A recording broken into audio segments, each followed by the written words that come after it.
Produit par Binge Audio.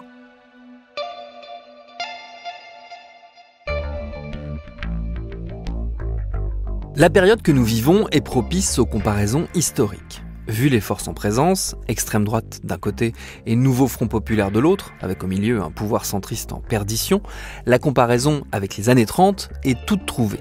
On ne compte plus les récits remontant le fil des dérives fascistes de ces années-là, ou l'histoire plus réjouissante de la formation et des succès du Front populaire premier du nom.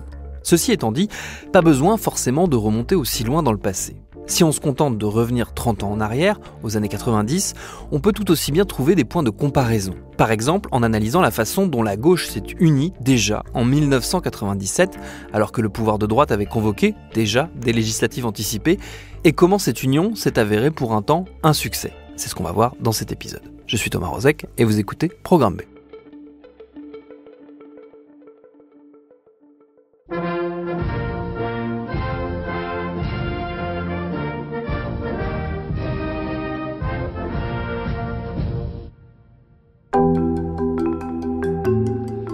Mes chers compatriotes, après consultation du Premier ministre, du président du Sénat, du président de l'Assemblée nationale, j'ai décidé de dissoudre l'Assemblée nationale. On va tout de suite écouter les premières réactions à chaud, en commençant par celle de Lionel Jospin, qui est intervenu quelques minutes seulement après le président de la République.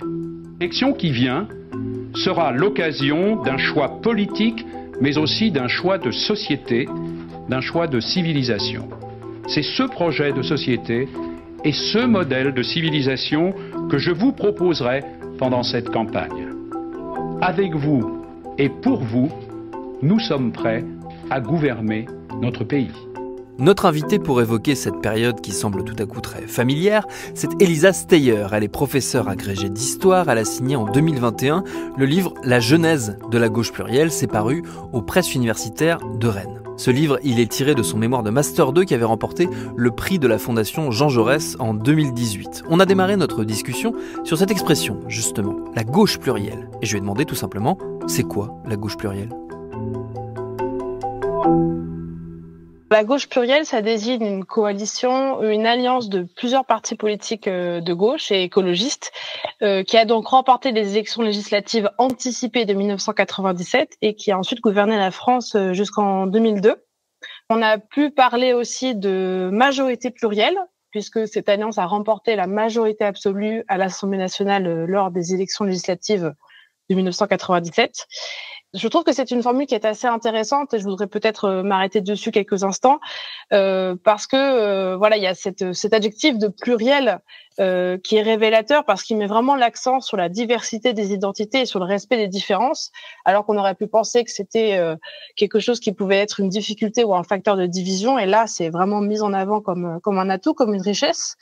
Et d'ailleurs, c'est assez difficile de retracer la genèse de la formule gauche plurielle, qui a pourtant fait florès et qui est même souvent réutilisée actuellement dans le contexte politique très récent.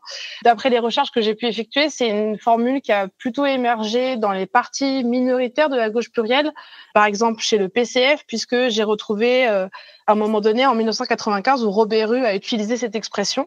Robert Rue, qui était le chef du Parti communiste français, qui était le premier secrétaire, et qui l'a utilisé en amont de la campagne présidentielle, à une époque où la gauche n'était pas encore unie, mais il a déjà utilisé cette expression de gauche plurielle pour montrer que ça pouvait être un atout que la gauche ait des expressions différentes et fasse preuve de diversité.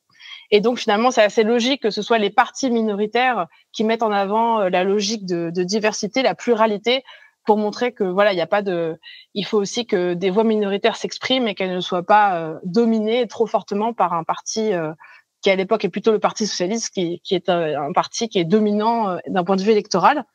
Et enfin, il faut préciser aussi, je dirais en réponse à votre question, que la gauche plurielle, c'est vraiment une alliance qui n'est pas fondée sur un accord programmatique global, comme l'est aujourd'hui, par exemple, le nouveau Front populaire, ou comme l'a pu l'être la NUPES en 2022. C'est pas du tout une alliance fondée sur une plateforme commune. En fait, c'est une alliance qui a été fondée exclusivement sur des accords bilatéraux, principalement entre le Parti socialiste et un autre parti de la gauche plurielle, par exemple le Parti communiste français dont je parlais tout à l'heure. Et donc voilà, c'est pas une alliance globale, c'est plutôt une alliance qui est fondée sur des accords bilatéraux entre deux partis politiques à chaque fois.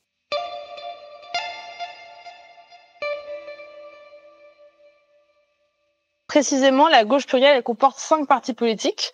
Il y a le Parti socialiste, dont le premier secrétaire est, à partir de 1995, Lionel Jospin, d'ailleurs pour la 2e fois, puisqu'il était déjà premier secrétaire dans les années 80, et qui ensuite, évidemment, deviendra le Premier ministre.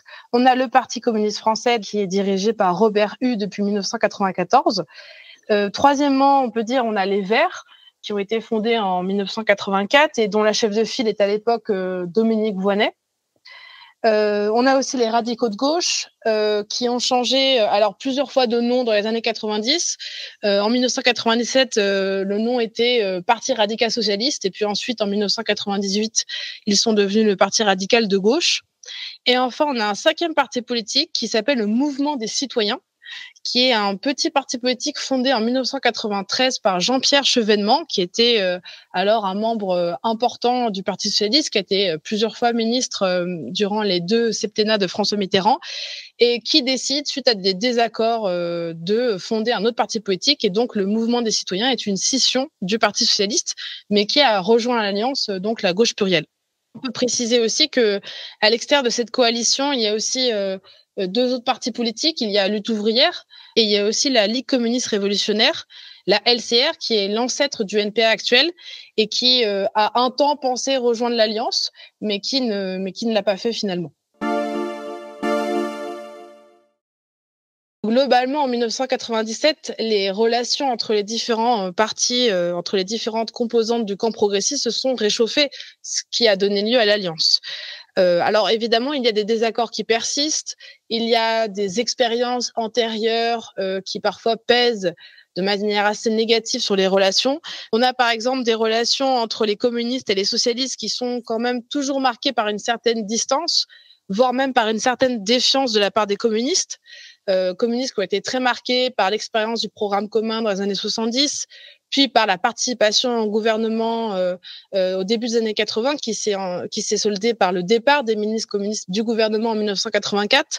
Donc les communistes ont quand même une vision assez critique des socialistes et des expériences antérieures d'alliance, qui fait que voilà, les relations sont quand même encore un peu distante, et ce qui explique qu'il y a une alliance entre le PS et le PCF en 1997, mais cette alliance est assez réduite, puisqu'en fait, les 2 partis ne signent qu'une déclaration politique commune, juste après l'annonce de l'organisation des élections législatives.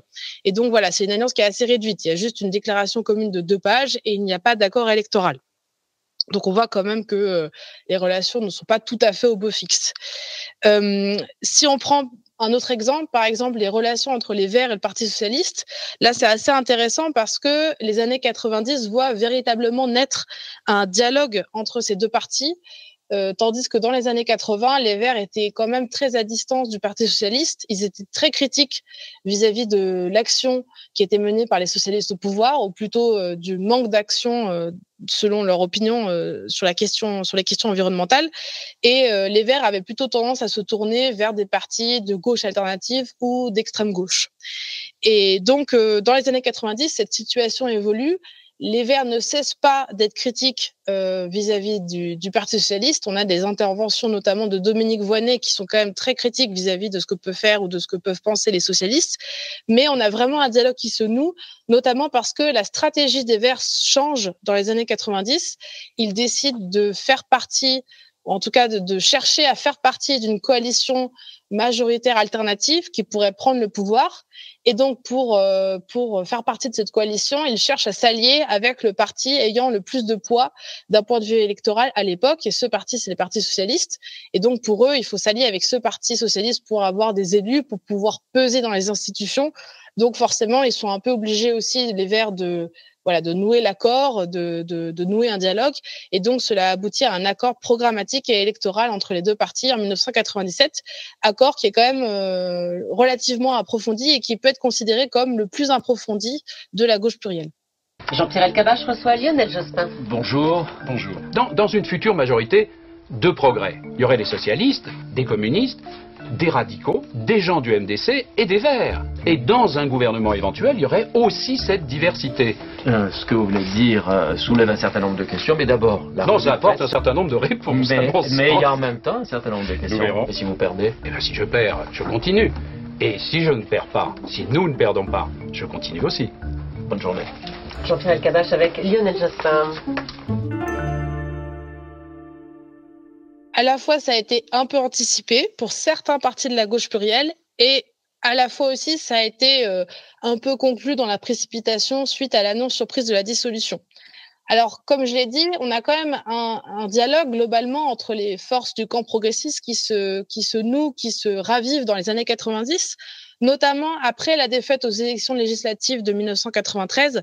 La gauche subit une large défaite, et notamment les socialistes à cette élection. Et donc, à partir de ce moment-là, des rencontres sont organisées, notamment en 1994. Il y a ce qu'on appelle les assises de la transformation sociale qui sont organisées, qui sont en fait une série de rencontres qui ont lieu tout au long de l'année 1994 et qui réunissent à la fois des personnalités politiques issues de différents partis politiques, mais aussi des syndicalistes et des associations. Donc, on a un dialogue qui se noue et qui se poursuit par la suite entre 1994 et 1997, même si, attention, il ne faut pas entrer dans une perspective trop téléologique, puisque en 1995, à l'élection présidentielle, la gauche n'est pas du tout unie. Le Parti socialiste présente un candidat, les Verts aussi, le Parti communiste, etc. Donc voilà, il n'y a pas encore d'union, mais il y a un dialogue qui pose les bases d'un éventuel rapprochement futur. Et d'ailleurs, suite à l'élection présidentielle de 95, qui est remportée par la droite, puisque c'est Jacques Chirac qui est élu président de la République, des négociations commencent en 1996. Alors, ces négociations, elles commencent surtout entre le Parti socialiste et les Verts, puisqu'en fait, des groupes bilatéraux réunissant des membres des deux partis politiques se réunissent pour essayer de travailler sur un accord programmatique. Et ces groupes travaillent sur différents domaines, par exemple l'économie, le social ou encore les institutions. Et donc, ces deux partis parviennent en fait à finaliser un accord relativement en amont, puisque l'accord, qui est à la fois programmatique et électoral, est finalisé en janvier 1997. Et il faut se souvenir qu'à l'époque, les élections législatives étaient censées avoir lieu en 1998. Donc finalement, l'accord est quand même finalisé plus d'1 an en amont, donc c'est quand même assez encourageant. Par contre, il faut quand même bien dire que pour d'autres partis politiques, il y a beaucoup moins d'anticipation et que l'annonce va prendre un petit peu tout le monde de court. Alors ce qu'il se passe, c'est que le 21 avril 1997, Jacques Chirac annonce la dissolution de l'Assemblée nationale. Et là, donc, des accords vont être finalisés rapidement. C'est le cas entre le PS et le PCF, qui ne négocient entre eux qu'une déclaration commune, donc un accord quand même assez réduit. C'est le cas aussi entre le PS et le Mouvement des citoyens. Là, il y a seulement un accord électoral qui se noue, et donc pas de déclaration programmatique. Donc on voit bien en plus que non seulement les choses se concluent un peu dans la précipitation parfois, mais en plus il n'y a pas toujours les mêmes types d'accords. Il y a beaucoup de configurations qui varient finalement au sein de la gauche plurielle et que c'est pas du tout aussi uniforme que ce qu'on peut connaître actuellement avec le nouveau Front populaire. Le seul parti politique à négocier avec les autres partis, c'est le Parti socialiste, qui fait vraiment figure de parti pivot, de parti central. C'est le seul à négocier avec tout le monde. Le seul accord qui se fait sans le Parti socialiste, c'est un accord entre le PCF et le Mouvement des citoyens, qui est un accord électoral. Mais sinon, il y a plein de composantes de la gauche plurielle qui n'ont pas d'accord entre eux. Donc c'est quand même assez éclaté comme paysage, assez ambivalent. Alors, quand même, quand on lit les différents textes politiques qui ont été quand même réalisés, on retrouve quand même des thématiques communes. Par exemple, on retrouve la lutte contre le chômage, la défense des services publics, et par exemple aussi la réforme de la fiscalité, une réforme qui pourrait être considérée comme plus juste. Mais on n'a pas de programme commun, et donc on a des bases communes qui sont quand même assez peu précises. Campagne au fil de l'eau pour Lionel Jospin et Dominique Voynet. Le numéro 1 socialiste était à Dole pour épauler la responsable écologiste. Le leader de la gauche voulait surtout rappeler les efforts consentis par le PS pour voir des Verts devenir députés. 7 étapes en 2 jours, de Nancy hier à Clermont-Ferrand ce soir, Lionel Jospin a mobilisé sans relâche candidats et militants pour qu'ils expliquent le programme socialiste, mais surtout pour qu'ils haussent le ton, comme lui, à l'égard d'Alain Juppé et de Jacques Chirac lui-même. Rarement deux personnalités de l'exécutif ont été aussi impopulaires. Mais alors, faute d'avoir un bilan, s'ils avaient un programme, peut-être pourrait-il s'autoriser à critiquer le nôtre avec tant de caricatures et avec tant de mauvaise foi. C'est une campagne qui est très courte, un peu comme aujourd'hui, puisque la dissolution est annoncée le 21 avril 1997 et que le premier tour a lieu le 25 mai. Comme il n'y a pas de programme commun, c'est quand même assez corrélé, il n'y a pas de campagne commune à tous les composants de la gauche plurielle. Par exemple, à ma connaissance, il n'y a eu aucun meeting commun organisé et chaque composante de la gauche plurielle met en avant son programme. Alors, on a quand même parfois des formes de campagne commune, notamment dans les circonscriptions qui ont fait l'objet d'un accord. Par exemple, le Parti socialiste accorde entre 20 et 30 circonscriptions pour les candidats verts. Et donc là, dans ces circonscriptions-là où les candidats verts sont soutenus par le Parti socialiste, eh bien, on a un matériel de campagne qui quand même reflète l'union, avec par exemple des tracts sur lesquels figurent les deux logos. Et on a par exemple des candidats verts aux élections législatives qui reprennent les thématiques du Parti socialiste, par exemple, qui reprennent l'idée de la création des emplois jeunes. Mais à part ça, on n'a pas de campagne unitaire. Et si on se penche plutôt sur la question des thématiques abordées durant cette campagne, on voit notamment que, alors ce qui a aussi permis la victoire de la gauche, c'est qu'on voit que les thématiques sociales et économiques sont plutôt mises en avant, un peu plus que les thématiques liées à l'immigration ou à la sécurité, par exemple. Et on voit aussi qu'une autre thématique importante, ça a été la question de l'Europe et de l'entrée dans la monnaie unique. Et sur ce point, il faut noter que les composants de la gauche plurielle ne sont pas d'accord, puisque d'un côté, les socialistes sont favorables à l'adoption de la monnaie unique, même s'ils ont posé quand même quelques conditions pour essayer un petit peu de nuancer leur position. Mais d'un autre côté, on voit que les communistes et le mouvement des citoyens ne sont pas d'accord avec cette entrée dans la monnaie unique et ils sont même opposés. Donc on voit quand même que non seulement ce n'est pas une campagne qui est unitaire, mais en plus c'est une campagne où des désaccords subsistent entre les composants de la gauche plurielle, mais ça n'empêche pas finalement la gauche de remporter les élections législatives. Les intentions de vote sont serrées tout au long de la campagne, quasiment. Si on additionne les voix de la gauche, on voit que c'est supérieur aux voix de la droite républicaine, en dehors du Front National. Mais en fait, comme il n'y a pas de candidature unique à gauche au premier tour, eh bien, l'accès au second tour n'est pas du tout réservé, puisqu'il peut y avoir des circonscriptions avec, par exemple, un candidat socialiste et un candidat communiste. Donc, c'est pas sûr que la gauche accède au second tour.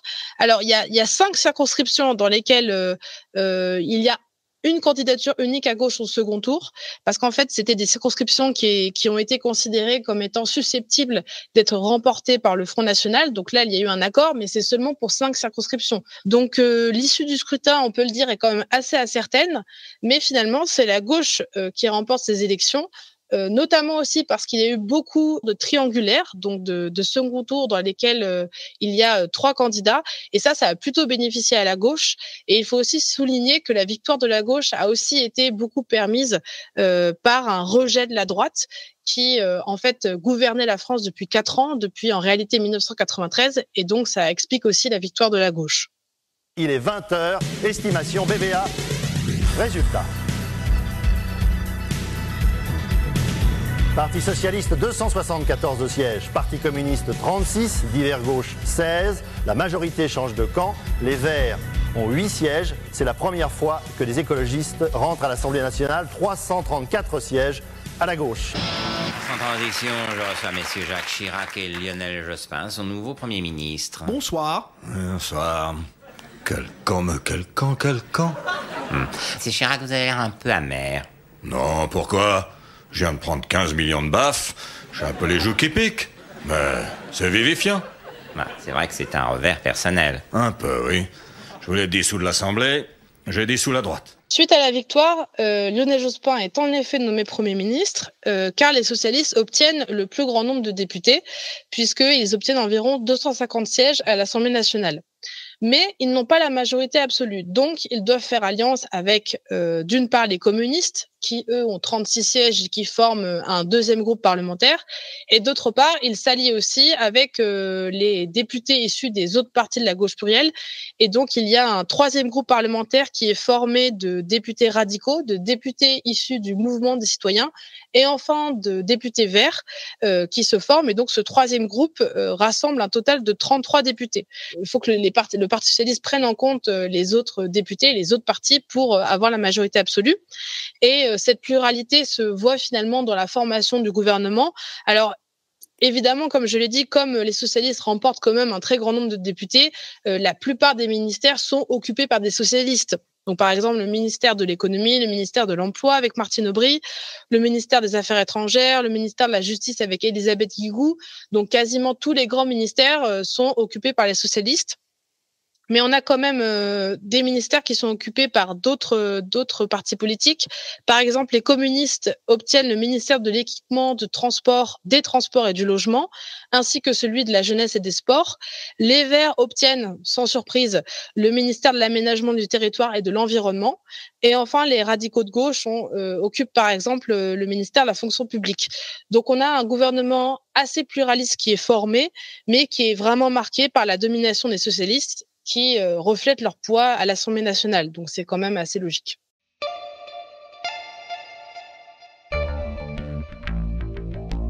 C'est logique et ce sera l'une des clés de la désunion quelques années plus tard, alors que la présidentielle de 2002 s'amorce et que la gauche plurielle vole en éclats, laissant Jospin à la porte du second tour, doublé par Le Pen et le Front National. Mais ça, c'est une autre histoire sur laquelle d'ailleurs notre invitée Elisa Steyer compte se pencher, puisqu'elle se lance dans la rédaction d'une thèse de doctorat consacrée aux années de gouvernement de cette fameuse gauche plurielle. Merci à Elisa Steyer pour ses réponses. Programme B, c'est un podcast de Binge Audio préparé par Charlotte Bex et réalisé par Paul Berthiaud. Tous nos épisodes, les anciens comme les nouveaux, sont à retrouver sur toutes vos applis de podcast préférées. Cherchez-nous sur Internet si vous voulez nous parler et à très vite pour un nouvel épisode.